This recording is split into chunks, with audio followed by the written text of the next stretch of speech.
Imagine waking up tomorrow morning and there's no food. Nothing in your house, nothing in your pantry.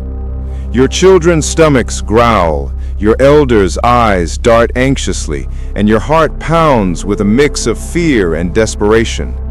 Every basket is empty. Every field is barren. Every plan you made feels like it was just a memory. And in that moment of panic, God whispers, "Will you trust me today?"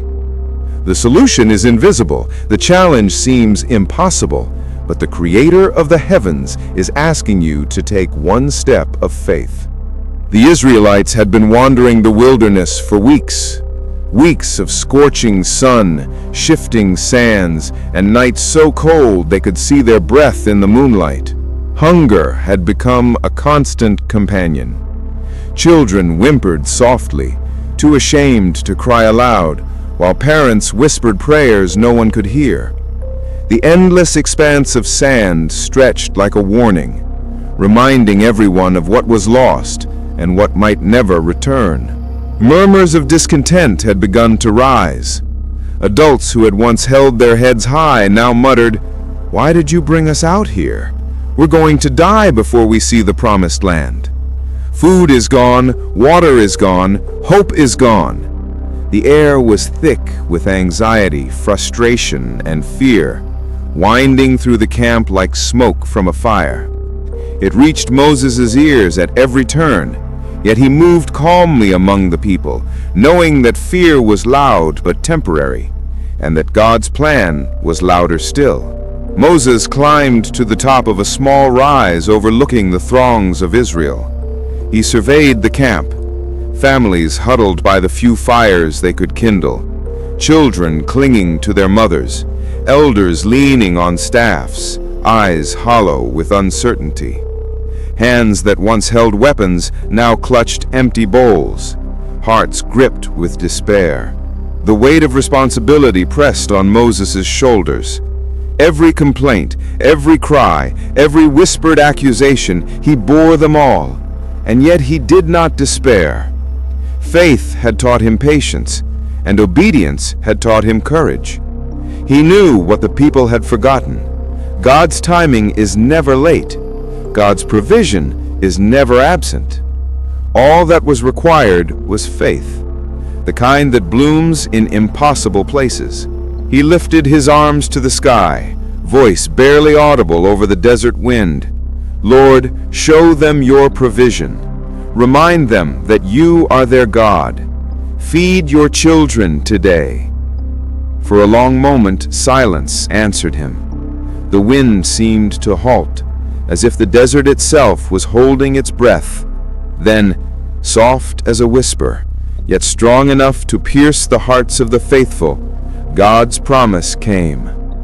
"I will provide for them. They will eat today." But the people did not hear the whisper of promise. They felt the gnawing emptiness in their stomachs. Their eyes scanned the barren ground, hoping for evidence. Despair grew in the form of sharp words. "Moses, we are starving. Where is this food?" Others pointed fingers at one another, weaving anger and fear into a tangled vine that seemed to wrap around every soul. Still, Moses moved among the people. He spoke gentle words, offered calm reassurances, and reminded them to trust. "Gather what you can today. Look to the Lord for what you need. He has not abandoned you." Some listened with trembling hearts. Some scowled in disbelief. Yet all of them turned their eyes to the sky, wondering if such a promise could be true. Then, as the first light of morning touched the horizon, a miracle began to unfold. On the cold, sandy ground, tiny white flakes began to appear. At first, they were nearly invisible, like frost shimmering in the sunlight. But soon the desert floor was speckled with delicate, sparkling fragments. The people stared, mouths agape. Some bent down and picked the flakes up carefully, letting them slip through their fingers to feel their softness. They were light, fragrant, and unlike any grain or seed the wilderness had ever offered, bread from heaven, manna, had fallen from the sky. Children's eyes widened with awe. Mothers gathered what they could, pressing the flakes into their palms as though they were treasures. Fathers knelt, whispering thanks, hearts swelling with relief and gratitude. And Moses watched, a quiet smile on his lips, as God's promise materialized before their eyes. The camp came alive. Families shared their morning portion. Neighbors who had fought over scraps just the night before now looked at one another in disbelief and gratitude. Every day they would find fresh manna, soft and sweet, just enough to fill them, sustain them, and remind them that God's timing and provision are perfect.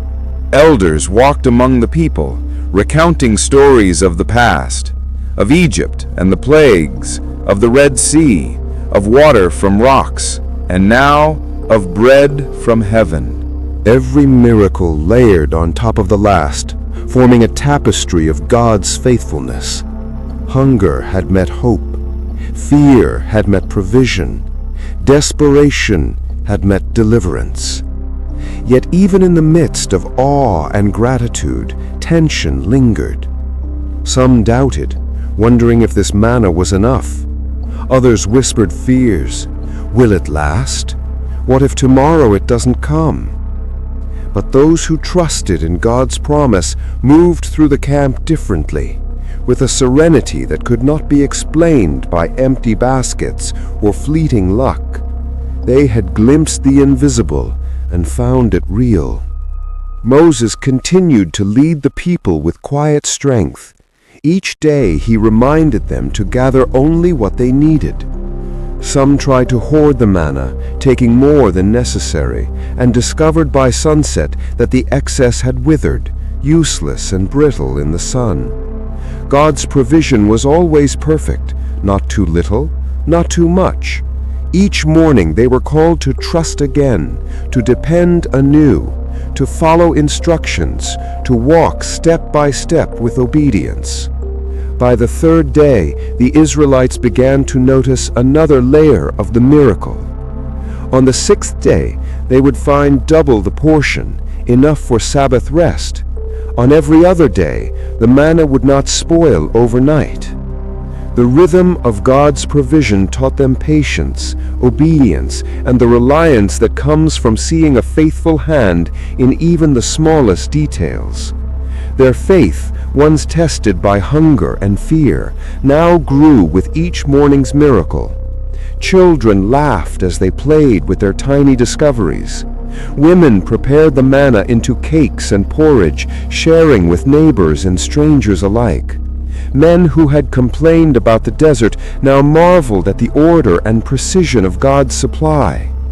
The wilderness, once a place of emptiness and despair, became a classroom for trust, patience, and divine care. And Moses, standing atop the hill each morning, saw the transformation in their hearts. The Israelites had begun to remember, not just the miracles, but the character of the God who performed them. This bread from heaven was not merely sustenance. It was a tangible reminder that God sees, knows, and provides, even in the most impossible situations. As the sun reached its zenith, the camp settled into a rhythm of work, collection, and gratitude. The wilderness no longer seemed like a barren expanse, but a canvas where God painted daily reminders of His faithfulness. Each flake of manna told a story of trust, of patience, of obedience, and of a God whose love feeds the hungry, restores the weary, and surprises those who dare to believe. By evening, the first day's astonishment had rippled through the camp. Families gathered around small fires, sharing meals that had seemed impossible hours before. Songs of thanks floated into the night air. The people began to sleep in a way they hadn't for weeks, resting, full and awed by the God who had met their need. The desert, once a place of fear, now carried the whispers of hope.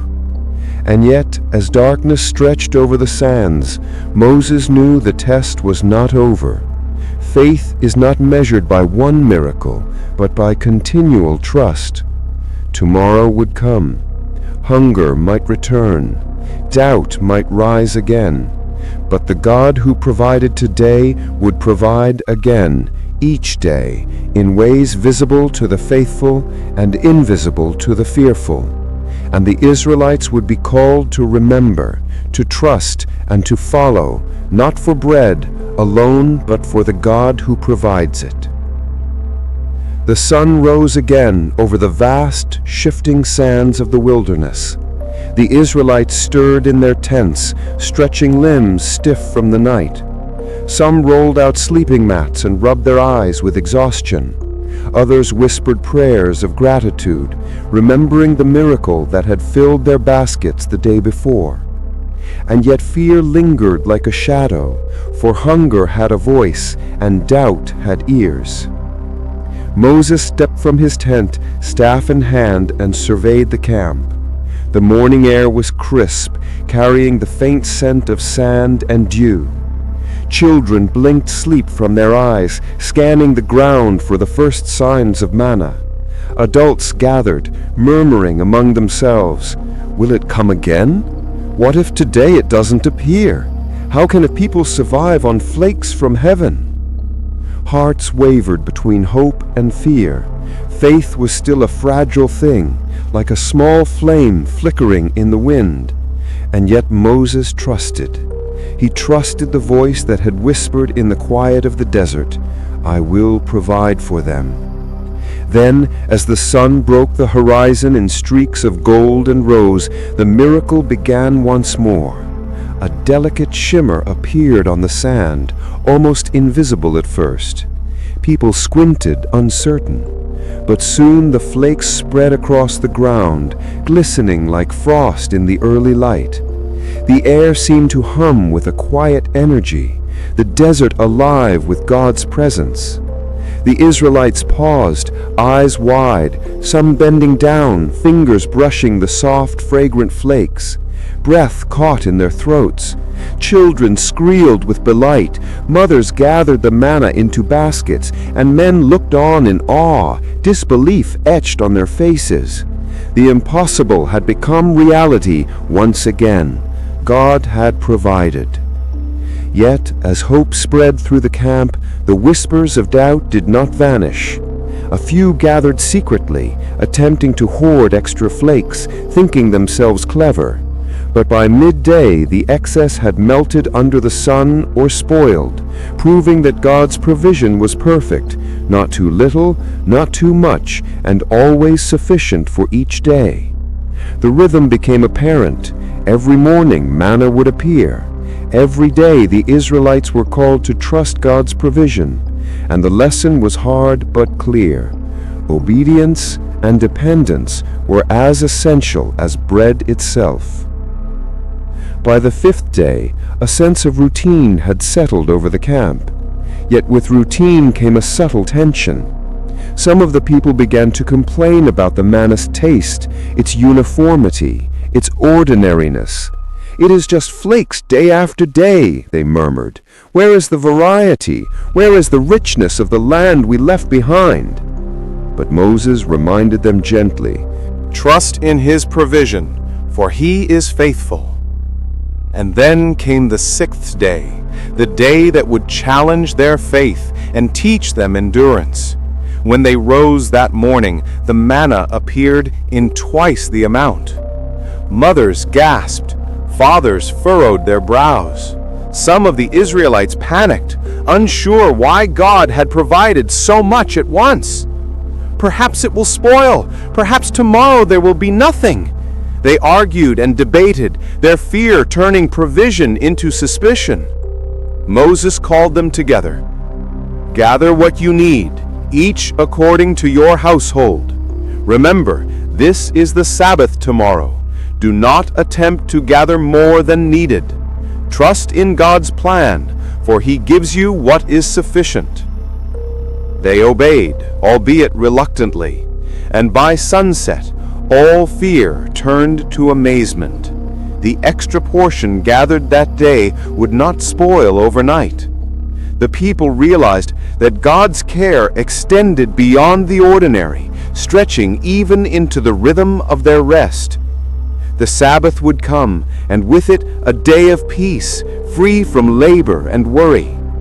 This miracle, repeating day after day, did more than feed their bodies. It reshaped their hearts. Children learned patience and dependence. Adults relearned gratitude. The Israelites began to understand that life in the wilderness was not about scarcity. It was about trust, discipline, and communion with the God who sees the unseen. Yet, even amidst awe and obedience, there were always murmurs of impatience. Some wondered what would happen when they reached the promised land.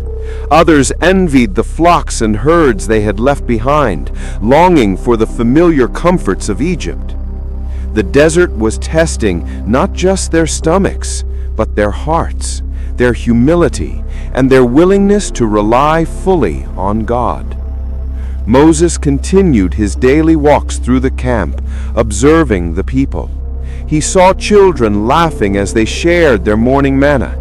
He saw mothers teaching their sons and daughters to gather carefully, to respect the gifts given. He saw elders kneeling in silent prayer, recognizing that survival was not a human achievement, but a divine act. Every day the Israelites learned that God's provision is never a one-time event. It is continual, requiring patience, trust, and consistent faith. What had started as desperation transformed into discipline, obedience, and awe.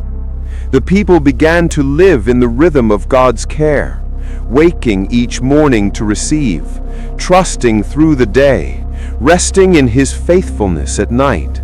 And even as the days stretched into weeks, the wilderness became less of a place of fear and more a sanctuary of trust. Hunger no longer had the power to crush hope. Doubt no longer had the power to shake hearts. Each morning's miracle reaffirmed the invisible hand guiding them, the God who fed them one day at a time, teaching them lessons far greater than bread. By the 30th day, the Israelites had begun to whisper among themselves, "God is faithful. God sees. God provides." Each day He meets us here in the desert when we have nothing else to hold on to but Him. And the desert, once a symbol of emptiness, had become a canvas of divine provision, a place where faith was forged and hearts were renewed. The people began to understand miracles do not arrive on the schedule of human expectation. They arrive on the schedule of God's wisdom, at the exact moment when faith is tested and obedience is offered. And though the wilderness was far from comfortable, though hunger had gripped them like a shadow, and fear had whispered in their ears, the Israelites learned that living by faith means waking each day to the unseen, gathering the provision given, trusting in the God who is never late, never absent, and never failing.